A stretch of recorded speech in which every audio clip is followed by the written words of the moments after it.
విశ్రాంతి దినమున ఆయన పరిసయ్యుల అధికారులలో ఒకని ఇంటికి భోజనానికి వెళ్ళినప్పుడు ఆయన ఏమి చేయనోనని వారు ఆయనను కనిపెట్టుచుండిరి. ఈ వచన భాగాన్ని మనం బాగా గమనించినట్లయితే ఇక్కడ యేసుక్రీస్తు వారు పరిసయ్యుల అధికారుల ఇంటికి భోజనానికి వెళ్ళడం జరిగింది. ఆయన భోజనానికి కూర్చున్నప్పుడు వారు ఆయనను కనిపెట్టుచుండిరి.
ఇక్కడ యేసుక్రీస్తు వారు ఏం చెప్తున్నారంటే, ఒక వివాహమునకు నీవు వెళ్ళినప్పుడు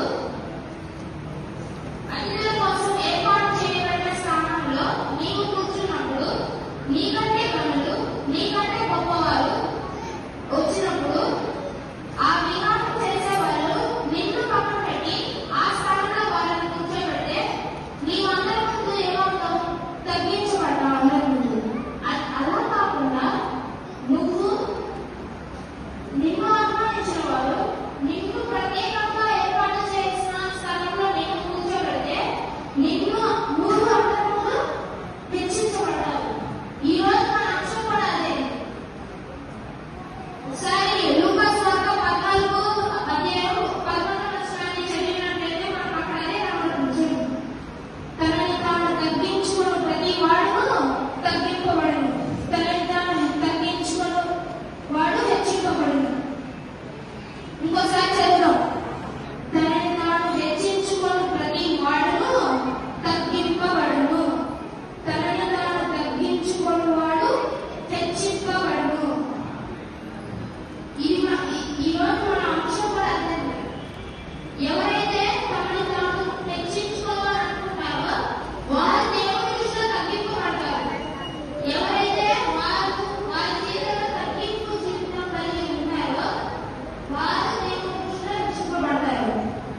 ఈ రెండు కాలం ద్వారా మనం ఏం నేర్చుకోవాలి? తనను తాను తగ్గించుకుని దేవుని ఎదుట హెచ్చింపబడిన ఒక వ్యక్తి జీవితం గురించి ఇవాళ మనం తెలుసుకుందాం. బైబిల్ గ్రంథాన్ని తెచ్చినట్లయితే ఎందరో వ్యక్తులు మనకు కనిపిస్తారు. సమయం తక్కువగా ఉంది కాబట్టి 1 లేదా 2 ఉదాహరణని మీతో పంచుకోవాలని ఆశపడుతున్నాను.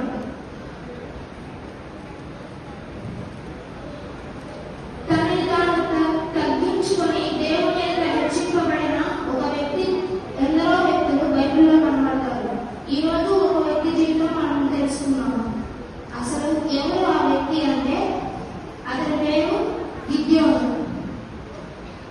ఈ లేఖన భాగాన్ని మనం చూసుకుంటే న్యాయాధిపతుల గ్రంథంలో 6, 7, 8 అధ్యాయాల్లో మనకి గిద్యోను గురించి తెలియజేయబడింది. చదవడానికి సమయం తక్కువగా ఉంది కాబట్టి నేను ఒక్కో వచనాన్ని వివరిస్తానండి. అదేవిధంగా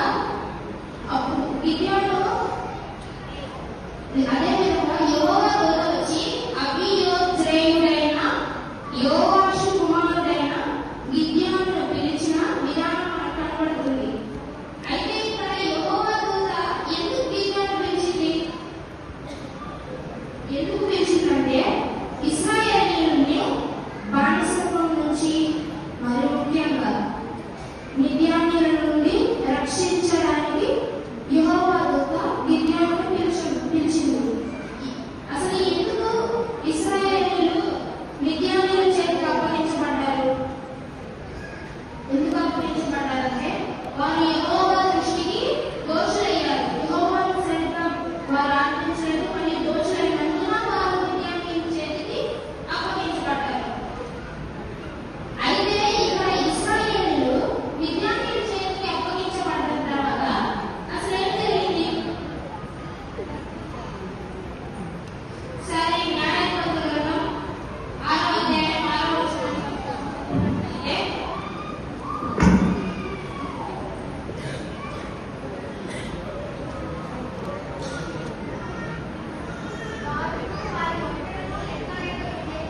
వారు వారి అంతరులను లెక్కలేక ఉండెను. దేశములను పాడు చేయుటకు వారు దానిలోనికి వచ్చి ఇశ్రాయేలీయులు మిద్యానీయుల వలన వారి యెహోవాకు మొరపెట్టిరి. దేవుడి ఒకసారి ఈ వచనాన్ని మనం సరిగ్గా గమనించినట్లయితే ఇశ్రాయేలీయులు ఏ దశకు వచ్చారు? మిక్కిలి హీన దశకు. అంటే తిండి లేక, సరైన నిద్ర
కుటుంబము మనష్షే గోత్రములో ఎన్నిక లేనిది.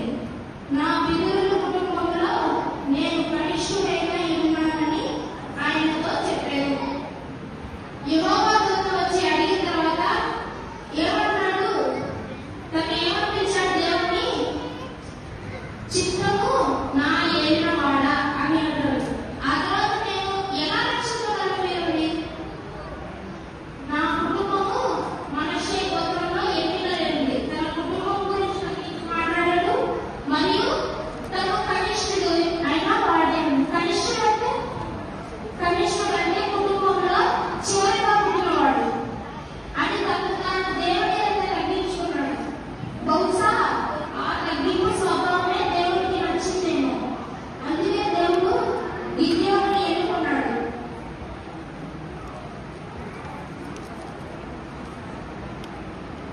పిరికివాడైన గిద్యోను యెహోవా మాట చేత పరాక్రమములు గల బలాఢ్యుడా అని పిలువబడ్డాడు. ఏమని పిలువబడ్డాడు? ఒకసారి వేసుకున్నాం.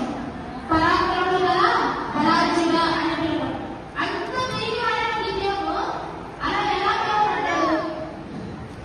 దేవుని మాట చొప్పున ఆ మిద్యానీయులను ఎదిరించి ఇశ్రాయేలును కాపాడాడు. కాబట్టి ఒక మనిషిని హతం చేసినట్లే మొత్తం మిద్యానీయులను హతం చేశాడు గిద్యోను. ఇది మీకు తెలుసా అండి? అతని ఎద్దకు 10,000 మంది సైన్యం ఉండగా వారిలో కేవలం 300 మందిని మాత్రమే ఎన్నుకొని వారిలో 100 మందితో మాత్రమే సైన్యం చేసి ఎంతో పెద్ద సైన్యం గల మిద్యానీయులని ఎదిరించి ఇశ్రాయేలును కాపాడాడు. దేవుని దృష్టిలో తనని తాను తగ్గించుకున్నాడు కాబట్టి దేవుని చేత హెచ్చింపబడ్డాడు. ఇశ్రాయేలీయుల పట్ల తన కార్యం జరిగించడానికి గిద్యోను దేవుని చేత ఎన్నుకున్నాడు. ఎన్నిక కలిగిన స్థితి మనం మనం ఎలా ఉన్నాం? తగ్గించగలిగిన స్థితిలో ఉన్నామా? హెచ్చించగలిగిన స్థితిలో ఉన్నామా? మనం అసలు ఎలా ఉన్నాం? ఈ లోకంలో ఉన్న ధనాన్ని బట్ట, సంపదను బట్ట, గర్వాన్ని